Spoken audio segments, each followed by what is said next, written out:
2005 से लेके आज तक जो सरकार बड़का झूठा पार्टी के साथ जनता दल ने बनाया,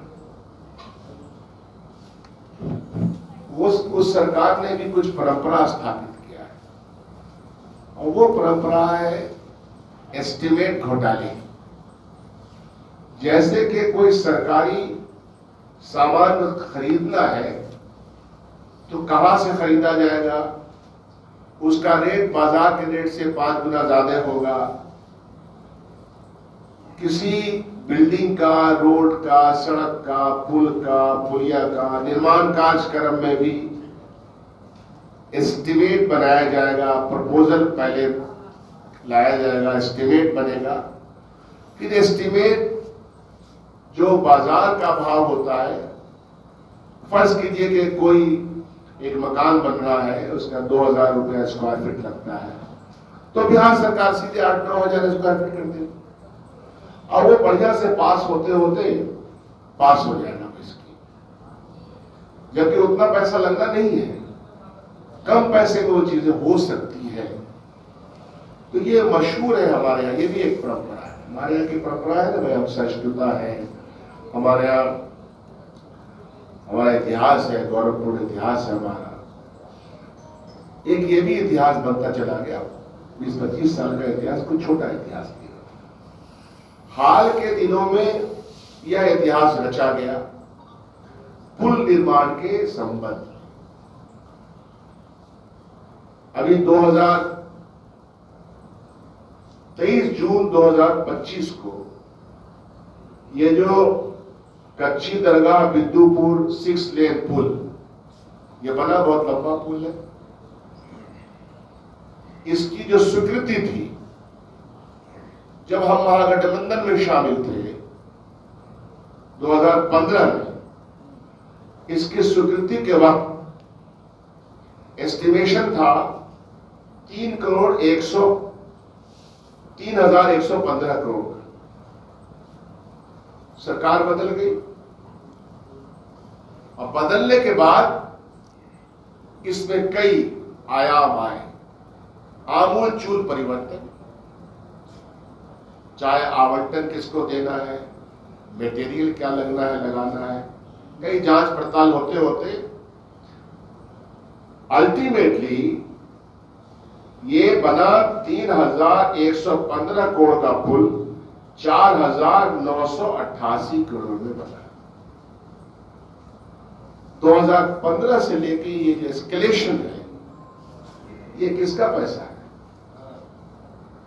ये पैसा बड़का झूठा पार्टी के पॉकेट से आया क्या? ये पैसा जनता का पैसा है। और ये बड़ा एस्टीमेट घोटाला, और सिर्फ ये मैं जो बात कह रहा हूं, ये जहां तक बात पहुंचेगी आपके माध्यम से, उनको मालूम है कि मैं क्या कह रहा हूं। मैं जानता हूं कि एस्टिमेशन कैसे यहां होता है, खरीदो फरोख्त में किस तरह से घालमेल किया जाता है। निर्माण के काम में तो सबसे ज्यादा ये प्रक्रिया चलती है।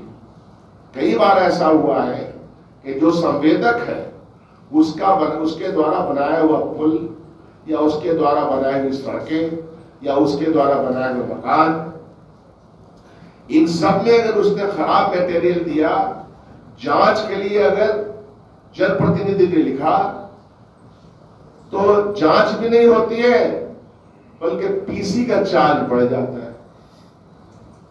कई बार ऐसा हुआ है कि फिर से उसी संवेदक को थोड़े दिन के लिए वो ब्लैकलिस्ट होता है और फिर थोड़े दिन के बाद मालूम हुआ कि वही संवेदक बहाल हो गया। और ये वो जानते हैं विभाग के लोग जो मेरी बात सुनेंगे कि मैं क्या कह रहा हूं, उनको अच्छी तरह मालूम। और यही कारण है कि जब आप एस्टिमेट घोटाला कीजिएगा और आप छूट दीजिएगा कि आप प्राइस एक्सकेलेट कर दें कि आपको छूट है, थोड़ा बहुत टाइम के साथ बढ़ता है, लेकिन साथ साथ जो गुणवत्ता है उससे कॉम्प्रोमाइज होता है।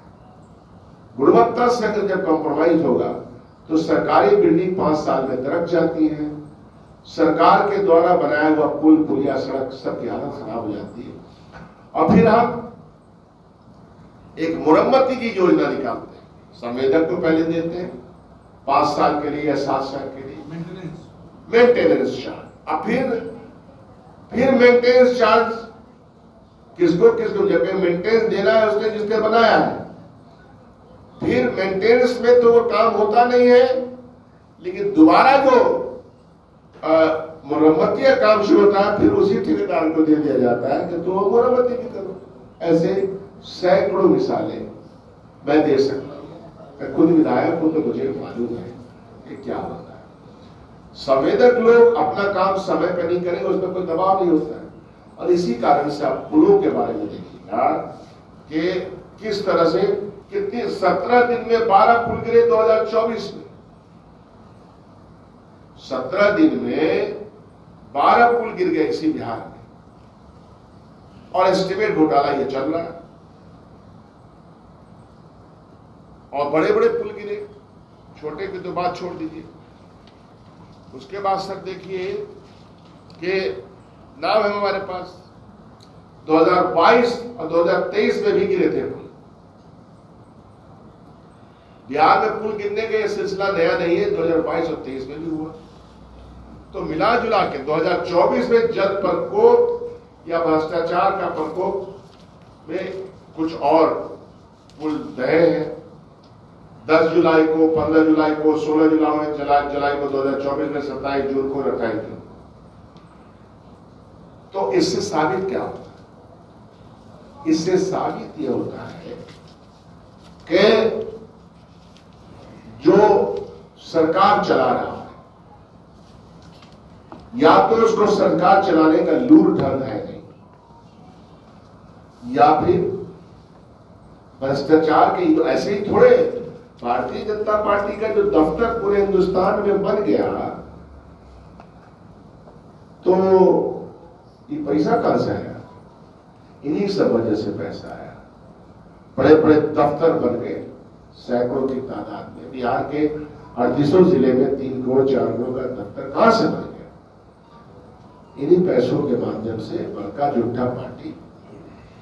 आप लोग समझ रहे हैं ना, बड़का झूठा पार्टी हमने नहीं कहा बीजेपी को, माननीय मुख्यमंत्री जी ने खुद कहा है। मैं उनके ही शब्द दोहरा रहा हूं। मैं तो उनकी बड़ी इज्जत करता हूं व्यक्तिगत तौर पर, और उनको परेशान जो है सो भाजपा के लोग ही करते हैं। अच्छा, इस सिलसिले में एक और मजेदार बात है कि बड़का झूठा पार्टी के एक साहब है, नौजवान बिहार के हैं। उनके पिताजी तो बहुत जुझारू थे, दलित समाज के लिए काम करते थे। तो उनके साहबजादे कैबिनेट में मिनिस्टर भी हैं। वो हाजीपुर का दौरा करते हैं और वो कहते हैं कि बहुत खराब हालत है सड़क, गजब है। लेकिन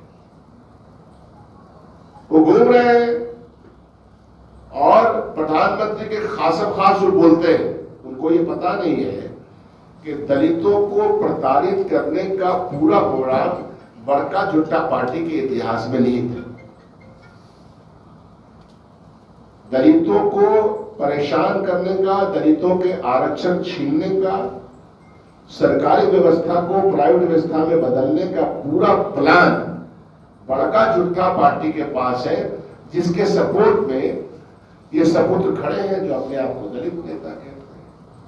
लेकिन आश्चर्यजनक बात यह कि वो भी सड़कों के बारे में कोई तारीफ नहीं कर रहे।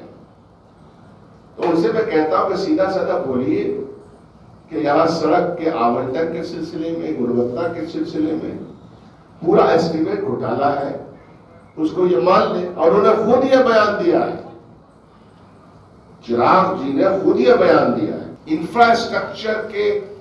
इंफ्रास्ट्रक्चर का कोई भी विभाग, चाहे वो भवन का हो, सड़क का हो, स्कूल भवन हो, पंचायत भवन हो, सड़क हो, पुल हो, पुलिया हो, इनके विभाग है ना, हेल्थ डिपार्टमेंट के द्वारा, हॉस्पिटल हो।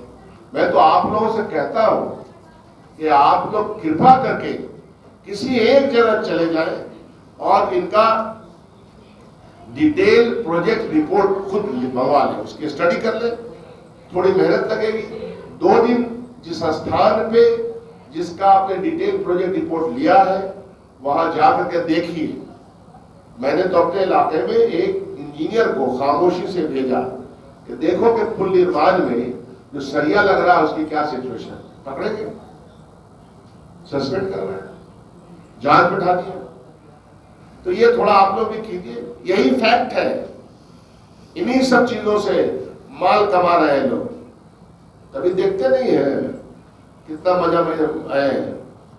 घर में इटालियन टाइल्स लग रहा सबके, कहां से आ रहा है, किसके किसके घर नहीं लग रहा है, पर इसकी भी जांच करवा लीजिए।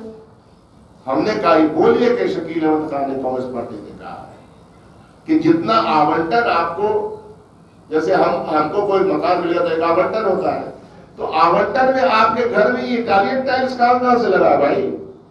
अगर आपने अपना लगा दोस्त, सब कुछ पब्लिक स्क्रूटनी में होना चाहिए ना। तो ये आपको इशारा दे दिया, ये जो सुने उनको समझ में आ जाएगा कौन लोग। धन्यवाद।